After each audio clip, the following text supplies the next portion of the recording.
नमस्कार, आप देख रहे हैं दैनिक सवेरा और मैं हूं आपके साथ सृष्टि शर्मा। हिमाचल दिन भर में हम बात करेंगे हिमाचल की तमाम बड़ी खबरों को लेकर। सबसे पहले बात करते हैं कि शिमला के ओक ओवर में आज सैकड़ों की संख्या में महिलाएं क्यों पहुंची थी। शिमला में आज सैकड़ों की संख्या में जिले के विभिन्न क्षेत्रों से महिलाएं ओक ओवर पहुंची और यहाँ पर इन महिलाओं ने मुख्यमंत्री से मुलाकात। इंदिरा गांधी प्यारी बहना सुख सम्मान निधि योजना महिलाओं के लिए लाई सौगात। मुझे ये बताते हुए खुशी हो रही है कि हम हमारी 5वीं गारंटी को पूरा करने जा रहे हैं। 18 साल से ऊपर की 80 साल तक की सभी जो हमारी महिलाएं हैं उनको हम इस वित्तीय वर्ष में 1500 रुपया मासिक पेंशन देने की घोषणा करते हैं। ये हमारी सबसे बड़ी गारंटी थी। हिमाचल सरकार की कथनी और करनी में नहीं है कोई भेद। वादे निभाए हैं, वादे निभाएंगे, हिमाचल सरकार का है वादा। की है और मुख्यमंत्री से इंदिरा गांधी प्यारी बहना सुख सम्मान निधि योजना लागू करने के लिए आज मुख्यमंत्री का इन महिलाओं ने धन्यवाद किया। और इस दौरान इस अवसर पर मुख्यमंत्री ने भी ये कहा है कि ये जो योजना है इसको लागू करके प्रदेश की सरकार ने महिलाओं का सम्मान बढ़ाया है और महिलाओं के लिए ये जो योजना है इसे अब सरकार द्वारा लागू कर दिया गया है और अपनी 5वीं गारंटी को सरकार ने पूरा किया है। इससे पहले भी हर वर्ग के कल्याण के लिए सरकार कार्य कर रही है और हर वर्ग को, हर क्षेत्र के लोगों को देखते हुए अपनी योजनाएं सरकार बना रही है।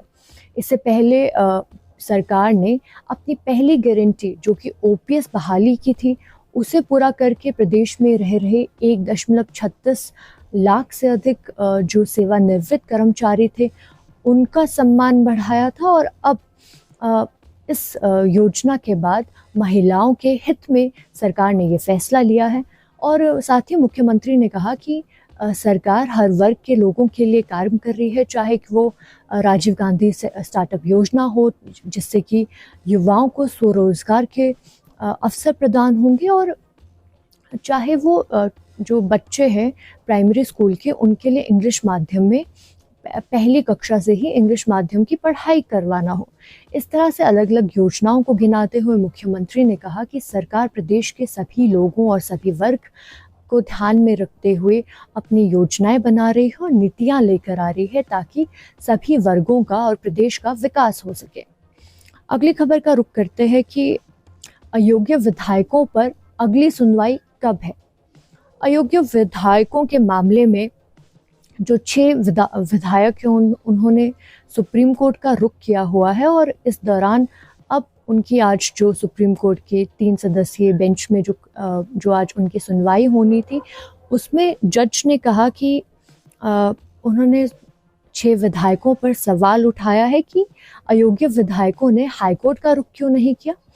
हालात जो भी उत्पन्न किए गए हैं प्रदेश में वो अयोग्य विधायकों के कारण ही हुए हैं।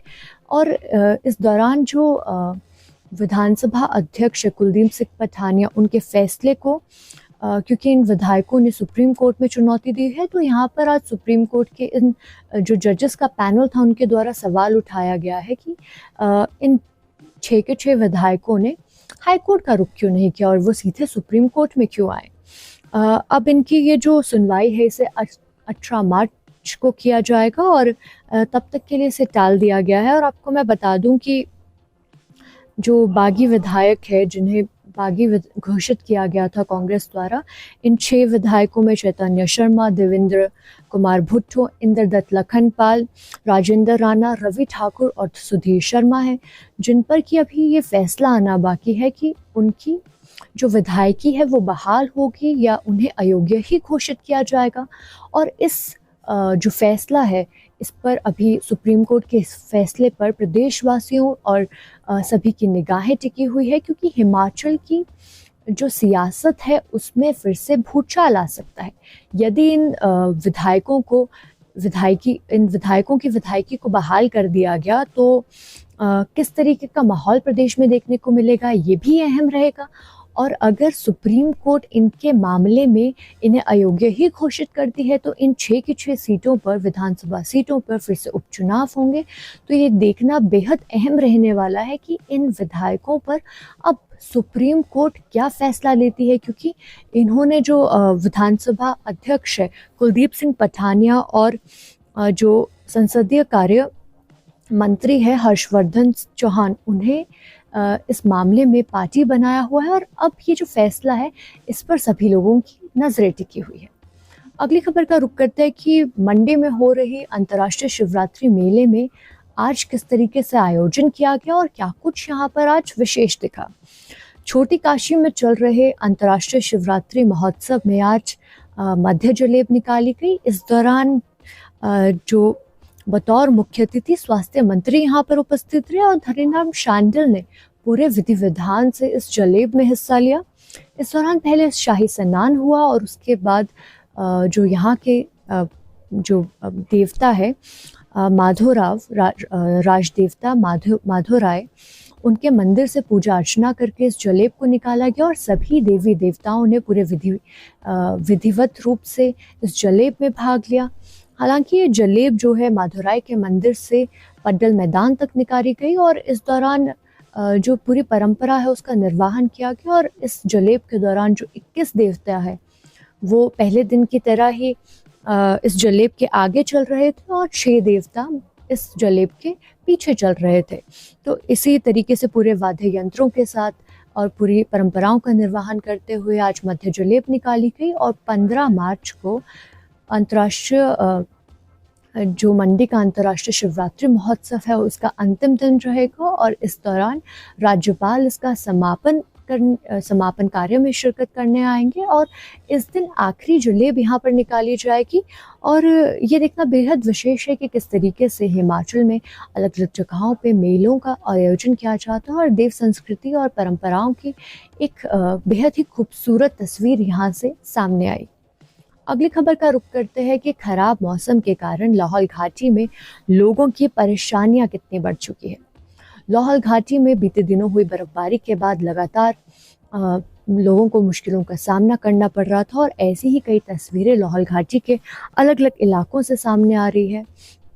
आज जिस तरीके से लाहौल घाटी के सीसू में पहाड़ी से भूस्खलन हो गया और कुछ देर के लिए जो सड़क है वो बाधित हो गई और इसके साथ ही स्पीति घाटी के रंगरिक से एक खबर सामने आई है जहां पर कि बर्फबारी के कारण पानी की पाइपें जाम हो चुकी है और लोगों को पीने के पानी की समस्या से जूझना पड़ रहा है।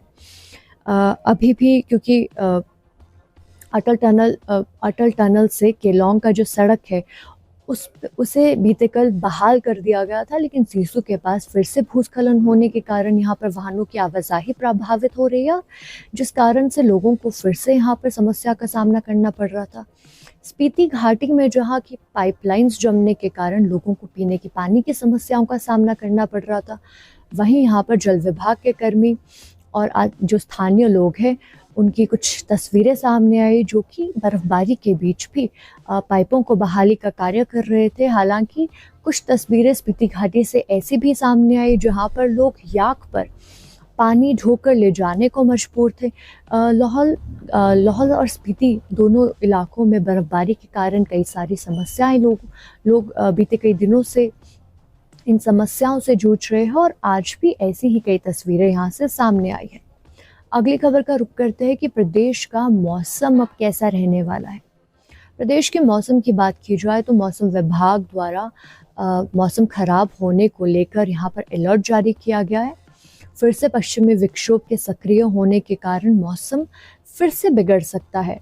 मौसम विभाग का कहना है कि प्रदेश में 13 मार्च से 14 मार्च तक फिर से मौसम खराब रहेगा और ऊपरी इलाकों में इस दौरान बर्फबारी हो सकती है और निचले इलाकों में 14 मार्च को फिर से मौसम खराब होने को लेकर पूर्वानुमान लगाया गया। और इस दौरान बीते दिनों जिस तरीके से तस्वीरें लाहौल घाटी से सामने आई है जहां पर कि खराब मौसम के कारण बर्फबारी के कारण सड़कें बाधित हो गई, विद्युत आपूर्ति कई जगहों पर अभी भी ठप है और पानी की समस्या से भी लोगों को जूझना पड़ रहा है।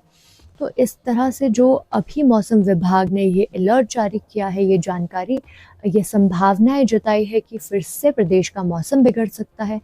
इससे आसपास के इलाकों में फिर से जो मौसम के ख़राब होने से कई दिक्कतों का लोगों को सामना करना पड़ सकता है।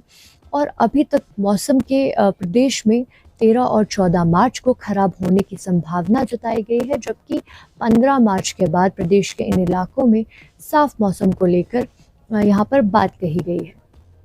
ये कुछ तमाम जानकारियाँ थी, अपडेट्स थे जो दिन भर में हिमाचल में हुए हैं। हिमाचल की खबरों के लिए देखते रहिए दैनिक सवेरा टीवी।